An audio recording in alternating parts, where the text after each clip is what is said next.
예, 오늘의 모닝 브리핑 시작하겠습니다. 베센트가 재무장관에 지명이 되면서 일단 시장의 평가는 긍정적이다, 이렇게 볼 수 있겠고요. 금융시장 전체로 보면 금리, 달러, 유가 하락했습니다. 유가 같은 경우는 중동 휴전 이야기가 또 나오게 됐죠. 그래서 이 점도 반영이 되면서 금융시장이 전체적으로 좀 안정이 되는 그런 모습을 보였고, 한국 관련 지표는 어제 이제 베센트 지명된 거는 미리 좀 반영이 됐기 때문에 한국 관련 데이터들은 전체적으로는 좀 관망하는 그런 분위기가 나타났습니다. 뭐 우리 증시는 아무래도 시가총액 1위 종목들이 어제 시장을 주도했는데 그 이후에 이제 종목들이 조금씩 재편되는 그런 움직임이 나올 가능성이 있거든요. 그래서 오늘 어떤 업종이 기관들의 매수가 집중되는지 이 부분을 살펴봐야겠습니다. 우선 미증시는 뭐 3대 지수 다 오르긴 했는데 다우와 러셀 2000이 더 많이 올라가는 그런 모습을 보였죠. 특히 러셀 2000 같은 경우는 사상 최고치 경신을 했습니다. 근데 이 차이가 뭐냐면 상대적으로 메가세븐은 해외 쪽 매출 비중도 제법 높은 기업들이잖아요. 근데 러셀 2000이나 S&P 500에 포함되어 있는 종목 중에서 좀 시총이 낮은 종목들은 주로 미국 내에서 장사하는, 영업하는 그런 기업들의 비중이 크거든요. 그러니까 전체로 해외 쪽보다는 미국 내에서 영업하는 기업들이 지금 조금 더 저평가하고 올라갈 여건이 만들어진 것 같다. 트럼프 당선 이후에. 그러니까 이런 평가가 나오는 것 같아요. 그래서 나스닥보다 러셀 2000이 더 강한 그런 현상이 나오고 있는 거죠. 뭐 업종으로 보면 뭐 에너지는 국제유가가 많이 빠져서 내려간 거고, IT는 엔비디아가 이제 약세 보이다 보니까 밀린 건데, 전반적으로 고르게 다 올라가고 있잖아요. 그러니까 상승 종목수가 한 4배 정도 이상 된 걸로 지금 현재까지는 알고 있거든요. 그래서 전반적으로 증시 분위기 자체가 광범위하게 상승하는, 매수가 유입되는 그런 분위기입니다.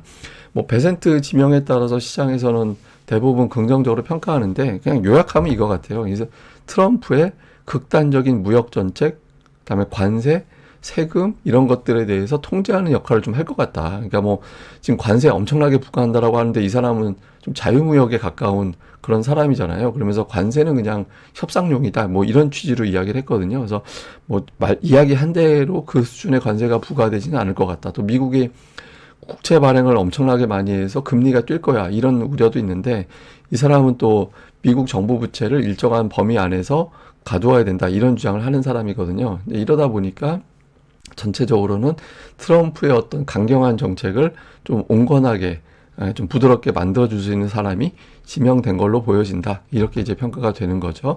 그리고 여기에 이제 또 주식시장에 대한 어떤 자신감, 최근 들어서 증시에 대한 어떤 전망이 상향되는 그런 움직임이 나오고 있거든요. 뭐 골드만삭스에서는 연말까지 증시 더 올라갈 거고, 자사주 매입이 시작이 되기 때문에 수급이 양호할 거다. 그리고 바클레이즈는 내년도 전망을 상향 조정했고요. RBC 같은 경우도 내년도에도 경제와 실적 그리고 인플레이션 완화로 더 올라갈 거다. 뭐 조금 보수적으로 보는 곳이 그나마 CFRA인데, 여기는 이제 그 올해보다 상승폭이 둔화된다라는 거지 빠진다는 얘기는 아니에요. 그래서 뭐 대략적으로 20% 이상 올라가는데 내년도에는 지수가 한 7% 정도 올라갈 것 같은데, 이 정도 제시를 했습니다. 그래서 뭐 내년도 증시 전망 보면 제일 세게 보는 데가 한 7천까지 나오고 있고, 그다음에 이제 대체를 보면 6천대 중후반 뭐 그 정도의 포진에 있거든요. 그래서 뭐 내년도 전망에 대해서는 대부분의 증권사가 낙관하다 보니까 뭐 지수 쉴 틈이 어디 있어, 계속 사야지, 뭐 이런 분위기가 미국 내에서는 좀 만들어진 것 같습니다. 특히 금리와 달러가 빠졌잖아요. 이게 장중 흐름인데 미국의 국채금리, 이게 제일 사실은 좀 반갑죠. 4.27%대까지 밀려 내려왔고, 달러 인덱스도 107이 굉장한 저항대인데 이거 넘어갔었거든요. 근데 일단 저항대 밑으로 다시 내려왔습니다. 이게 장중 시간대별 움직임입니다. 106.8 정도까지 내려와서 이게 우리 증시나 아시아 증시에는 좀 반가운 소식이죠. 왜냐하면 달러가 강하다라는 거는 아시아라든가 신흥시장에 있던 투자 자금이 미국으로 간다, 이런 의미가 되고, 달러가 약하다라는 거는 미국에 있는 자금이 빠져나와서 다른 쪽으로 간다, 이렇게 해석을 하기 때문에 이 부분은 이제 긍정적인 평가가 나올 수 있습니다. 그리고 이제 시장에서는 더 올라갈 것이다, 이런 기대감이 좀 있는 것 같아요. 그래서 뭐 역대적으로 11월 중반까지 미증시가 이제 20% 넘게 올랐을 때 연말까지 보면 대체로 더 올라가더라. 뭐 그 대신 속도는 좀 조절되는데 대체로 더 올라간다, 이런 데이터들이 있고요. 그리고 역대 미국이 2년 연속 20% 이상 상승했을 때, 그럼 그 다음에도 올라갈 확률은 75% 정도 된다고 하거든요. 그래서 투자자들은 속도 조절은 좀 될 것 같은데, 근데 어쨌든 내년도까지는 올라갈 거니 대신 많이 올라간 종목들보다 증시가 속도 조절된다라는 거는 대형주가 상대적으로 좀 덜 오르지 않을까 이렇게 판단을 한 거죠. 그래서 중소형주 쪽에 매수가 집중이 되면서 이제 이쪽 종목들이 더 강세를 보이는 그런 특성을 보이고 있는 것 같습니다. 특징적으로는 엔비디아가 오늘 4% 넘게 빠졌거든요. 지금 미국에서 추가적으로 반도체 수출 규제한다라는 내용이 나오는 것 같아요. 뭐 중국에 대한 어떤 수출, 뭐 중국 기업들에 대한 어떤 수출 규제, 여기에 또 이제 반도체 쪽에서 AI 칩, 특히 HBM 관련해서 중국의 수출을 좀 규제하는 움직임이 나올 것 같다. 이런 보도가 나오면서 엔비디아가 빠졌는데 다만 엔비디아를 제외한 나머지 반도체는 또 괜찮았어요. 그래서 엔비디아만 빠지고 나머지 올라갔다. 그러니까 이건 제가 보기에는 반도체 규제보다는 수급 놀린 것 같다. 이제 그렇게 해석하는 게 조금 더 합리적이지 않나 이렇게 보여지고요.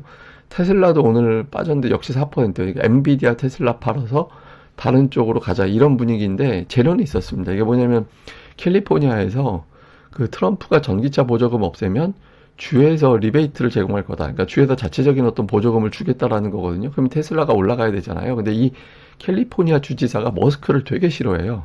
예, 그래가지고 그 테슬라 차량 중에서 일부 인기 차종 일부는 제외, 리베이트 대상에서 제외 이렇게 할 거다라는 보도가 나왔거든요. 그러니까 이게 머스크가 뭐 저 주지사 때문에 열받아가지고 뭐 캘리포니아에 있던 회사를 다른 데로 옮기고 막 그랬잖아요. 둘이 사이가 별로 안 좋거든요. 그래서 아마 그런 차원에서 나온 것 같긴 한데 어쨌든 이런 보도가 나오면서 핑계김에 테슬라는 빠지는 그런 모습이 나왔고요. 그다음에 모더나가 이제 지난주 이후에 좀 올라가는 그런 모습이 나왔습니다. 그래서 뭐 이런 종목 올라가고 그 외에 뭐 의류주, 달러트리, 그다음에 뭐 하여튼 뭐 이런 종목군들이 좀 올라가서 전체적으로 좀 메가세븐 이외 종목군들은 고르게 다 올라가는 그런 특성을 보였습니다. 자, 우리 증시는 코스피가 7일 연속 양봉이 나왔거든요. 이거 되게 희귀한 거예요. 한 2년에 한 번 나올뚱말뚱하는 현상이거든요. 근데 예전하고 한번 비교를 해보면 이제 7일 연속 양봉 나왔던 게 2022년 11월 그때 7일 연속 나오고 8일차에서 하락 전환했습니다. 근데 그 이후에 이제 더 올라가긴 했지만 전체적으로는 좀 지그재그했죠. 그 다음에 또 한 번 7일 나왔던 게 2020년 8월에도 역시 7일 연속 양봉 나오고 그 다음에 조정 나오고 그 다음에 또 상승하고 이런 패턴 나왔잖아요. 그러면 아 이게 조정이 나오겠구나 이렇게 생각할 수도 있는데 7일 연속 양봉 나온 자리가 예전하고 달라요. 그러니까 예전에는 올라가던 과정에서 나오는데 지금은 바닥에서 나온 거라서 그때 나왔던 조정의 경로하고 비슷하게 나오지는 않을 것 같습니다. 참고로 이제 이 10번 10회 연속 양봉 나온 게 2019년인가 한 번 있었거든요. 근데 그때도 있었는데 그때도 역시 지수가 올라가는 과정에서 거의 뭐 휘날레급으로 나오는 자리에서 이제 양봉이 나왔었거든요. 그러니까 이전 사례하고 지금 양봉 나온 게 좀 다릅니다. 그래서 지금은 뭐 조정이 나온다 하더라도 아주 크게 연속적으로 나올 가능성은 일단은 그렇게 높아 보이진 않는데 뭐 그때그때 뉴스에 따라서 우리 증시에도 민감하기 때문에 이건 단정하기는 어렵죠. 하여튼 이런 현상이 있다. 그래서 이거 볼 필요가 있고 또 하나는 이제 외국인들의 움직임이 좀 달라졌는데 외국인들이 선물은 최근 들어서 은근히 좀 삽니다. 예, 선물 매수는 은근히 좀 사고 주식 매도는 완만해졌어요. 그러니까 주식 매도는 하루 평균 1,000억 원 정도로 줄었거든요. 그 외국인들이 삼성전자만 하루 평균 3,000억씩 팔았잖아요. 예, 그거에 비하면 이제 매도 규모가 상당히 완만해지고 그다음에 선물 시장은 매수로 가면서 이제 대형주들이 조금 숨을 쉴 수 있는 그런 공간이 만들어졌거든요. 실제로 보면 외국인들 매도가 조금 최근 들어서 좀 완만해졌잖아요. 그리고 선물은 매수하는 날이 조금 더 많아지고 근데 이제 아직 결정적인 한 방이 없는 게 제가 계속 말씀드리지만 시장이 쭉쭉 밀고 올라갈 때 특징이 개인들이 풋옵션을 되게 많이 매수하고 이제 그런 현상이 나와야 되는데 외국인들이 풋을 파는 건 있는데 아직까지 뭐 이거는 쭉쭉 밀어 올린다 이런 느낌보다는 한번 올리고 눈치 보고 올리고 눈치 보고 이런 현상 정도로 보여지거든요. 그래서 아직까지는 완전히 풀렸다 이런 느낌까지는 아닌 것 같습니다. 그리고 이제 코스닥 같은 경우는 어제 모처럼 큰 폭으로 올라갔죠. 알테오젠이 올라가면서. 그런데 이제 특징이 하나 있는 게 위에 보시면 위에 이제 위하고 아래하고 좀 구분해서 볼 필요가 있는데 위는 그냥 지수 코스닥 지수거든요. 근데 보시면 최근에 5일 동안 보면 4일 빠졌잖아요. 그리고 하락한 날이 조금 더 많았죠. 근데 아래는 뭐냐면 코스닥의 소형주 지수예요.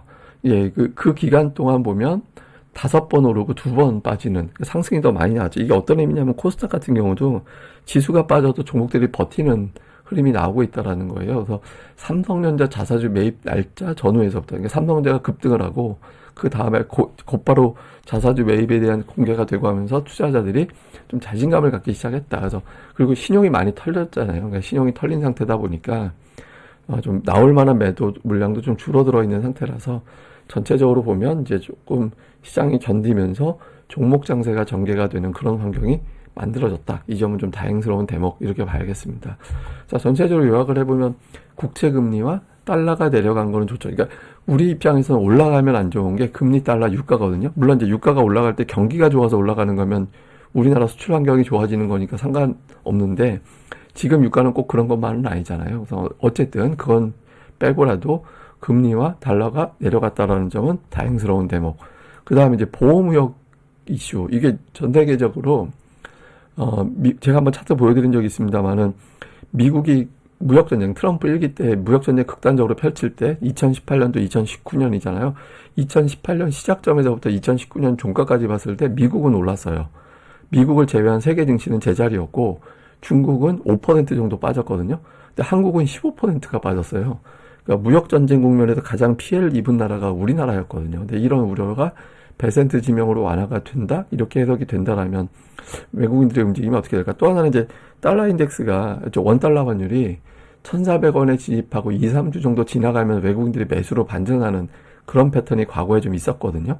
그래서 이런 패턴이 나오게 되는지 아니면은 최근에 이제 우리나라 경제에 대한 어떤 리스크 이런 것들을 또 주목하는 게 있잖아요. 그래서 그런 걸 주목한다면 외국인들이 매수로 돌아서는 게 아니라 매도만 완화하고 지켜보고 이런 현상이 나올 수 있죠. 그래서 외국인들의 매도 움직임 좀 봐야 될 것 같고 시가총액 1위 종목 알테오젠하고 삼성전자 어제 두 종목이 삼성전자 거래대금 2조 원이 나왔고 알테오젠이 한 7천억 대 정도 나왔거든요.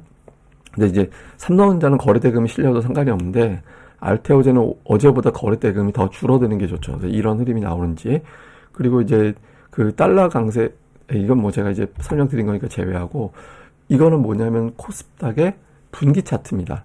예, 코스닥의 어떤 분기를 보여주는 건데 그 금융위기 이후에 코스닥이 4분기 연속 하락한 적은 없어요.